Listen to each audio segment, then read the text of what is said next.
Welcome students, myself Santosh Kumar Singh, SST teacher, BD Buddha school, Marai Chowk, Hajipur.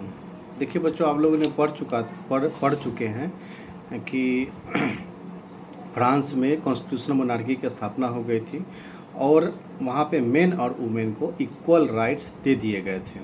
Main और women को equal rights दे दिए गए थे। तो बहुत सारा जो था उनके लिए चार्टर बना था, बहुत सारा चीज़ आप लोगों ने पीछे पढ़ा। जो अगला टॉपिक है आपका पार्ट 3 का, पेज नंबर आपको 14 है, 14 है, उसमें आपको दिया हुआ France abolish monarchy, abolishes monarchy and become a republic. अब फ्रांस में क्या होगा, पूरी तरह से मोनार्की ख़त्म हो जाएगी। अब कैसे ख़त्म होगी? अभी तक फ्रांस में राजा था, अभी तक फ्रांस में राजा था, लेकिन राजा के पावर को लिमिट कर दिया गया था। The king can not order any thing by his own means without the permission of national assembly and the power of the king was limited by the constitution. So हमने देखा अब power कुछ भी नहीं, राजा कुछ भी नहीं कर सकता, लेकिन राजा इस स्थिति से प्रसन्न नहीं था।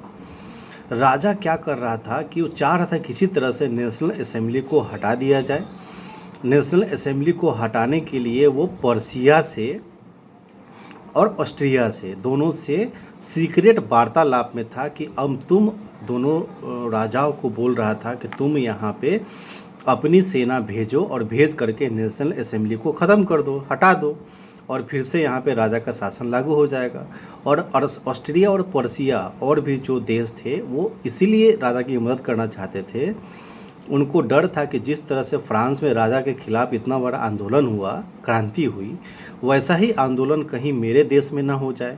इसीलिए वो क्या कर रहे थे, नेशनल असेंबली को, पावर को, जो कॉन्स्टिट्यूशनल मोनार्की थी उसके पावर को ख़त्म करना चाहते थे। इससे पहले कि जो राजा का जो बाहरी दोस्त था ऑस्ट्रिया पर्सिया कोई कदम उठाता, उससे पहले जो नेशनल असेंबली के जो लोग थे वो क्या करते हैं, वोटिंग करते हैं 1792 में। और 1792 में क्या करते हैं, उन लोग के अटैक करने से पहले इन लोग पहले ही तैयार कर लेते हैं कि हम लोग उन पे अटैक करेंगे। और सब लोग क्या करते हैं, गांव-गांव से लोग क्या करते हैं, मिलिट्री में भर्ती होने के लिए चले आते हैं लोग, सेना में भर्ती हो करके। और तो राजा के खिलाफ लड़ना था और इन देशों के खिलाफ लड़ना था, जगह जगह से भर्तियां होने लगती है, सब भर्ती होने लगते हैं। और एक मर्सेलीज नाम का एक जगह है, वहाँ से एक राइटर है रोजेट डे इल्से, तो उन्होंने क्या किया था कि एक गाना लिखा था जो पेट्रियोटिक सॉन्ग था।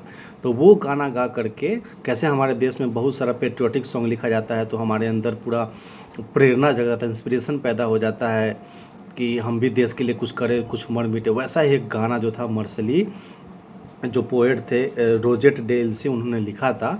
और मर्सलीज नामक जगह से गाते हुए पेरिस जाना था। तो वो गाना पहली बार मर्सलीज से ही गाया गया था, इसलिए उस गाना का नाम मर्सलीज पड़ गया। और आगे जा कर के वही गाना फ्रांस का राष्ट्रगान बन गया। ठीक है। उसके बाद फिर क्या हुआ कि अब राजा को किसी तरह से हैंडल किया गया, राजा ने जो था बाहर से सेना नहीं बुलवाया और जो लड़ाई थी स्थगित हो गई। लेकिन हुआ क्या कि फिर भी अब लोग क्या कर रहे थे, डिस्कशन करने लगे, लोग में एजुकेशन आ गया।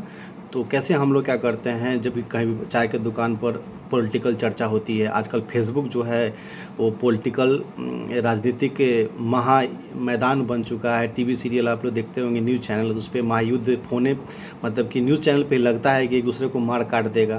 तो इस तरह का जो है पॉलिटिकल डिबेट जो है हर जगह होता ही है। उसी प्रकार से तरह तरह के जो पॉलिटिकल लीडर्स थे, हाई क्लास के, लो क्लास के, उन लोगों ने क्लब बनाना शुरू कर दिया और क्लब में जा कर के पॉलिटिकल डिस्कशन करते थे। उन्हीं वुमेंस का भी अलग अलग क्लब बना, मेंस का भी अलग अलग क्लब बना। उनमें से एक क्लब जो था बड़ा फेमस हुआ, उसका नाम था जैकोबिन क्लब।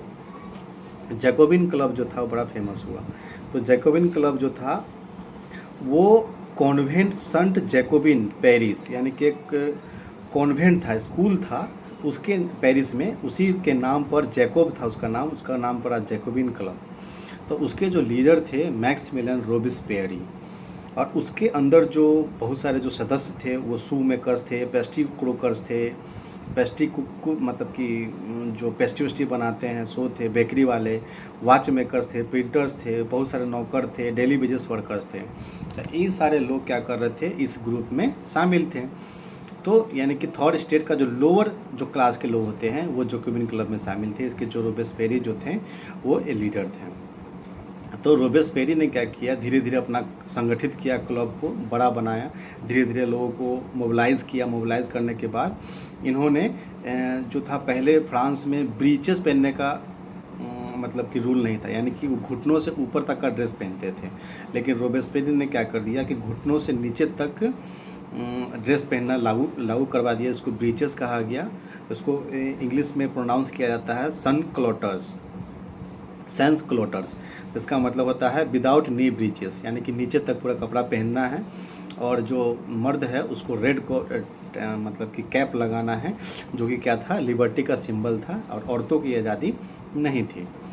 फिर 1792 में क्या होता है कि जब खाना का दाम बहुत ज़्यादा बढ़ जाता है, और खाना का दाम बढ़ जाता है, राशन के दुकानों पे लूटमार होता है, तो इससे परेशान हो करके 10 अगस्त को क्या करते हैं, टुलरीज पैलेस में जा करके जैकोबिन और उसके साथी वहाँ पे जाते हैं और किंग के गार्ड को मार देते हैं और राजा को बहुत देर तक बंदी बना के रखते हैं। ठीक है ना। उसके बाद फिर क्या करते हैं, पूरे रॉयल फैमिली को बंदी बना दिया जाता है। और बंदी बनाने के बाद अब क्या करता है, राजा को जब बंदी बना लिया, अब पावर जो था, पहले था कॉन्स्टिट्यूशनल मोनार्की, वो पावर अब किसके अंदर आ गया, रोबेस्पेरी के अंदर आ गया। तो रोबेस्पेरी ने राजा को बंदी बना करके जो शासन की स्थापना की उसको कन्वेक्शन कहा जाता है। तो 21 सितंबर 1792 को मोनार्की सिस्टम ख़त्म कर दिया गया, और ये जो कन्वेंशन था वो रोबेस्पेरी के द्वारा लागू किया गया, जिसको फ्रांस को रिपब्लिक बना दिया गया। तो थोड़े समय के लिए फ्रांस जो था वो रिपब्लिक भी बना, तो इसके रोबेस्पेरी के अंडर में। ठीक है।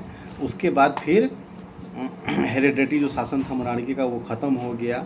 लुई 16 को फिर क्या कर दिया गया, उस पर अत्याचार का आरोप लगा करके पब्लिकली उसको गलटन पे चढ़ा दिया गया। 21 जनवरी 1793 को राजा को मार दिया गया पैलेस डे ला कॉनकोर्डो में। उसकी जो रानी थी मेरी एंटोनियत, उसके बाद कुछ समय बाद उसको भी फांसी पे यानी कि गलटन पे चढ़ा दिया गया, उसको भी मार दिया गया। इस तरह से राजा की जो पूरी फैमिली है उसको ख़त्म कर दिया गया, और फ्रांस में दोबारा से क्या हुआ, थोड़े समय के लिए रिपब्लिक रोबेस्पेरी के द्वारा आया। तो फिर मिलते हैं अगले वीडियो में अगले टॉपिक के साथ, जो कि हम लोग रीजन ऑफ टेरर के बारे में डिस्कस करेंगे। सो थैंक यू, बने रहिए, पढ़िए, रिवीजन कीजिए।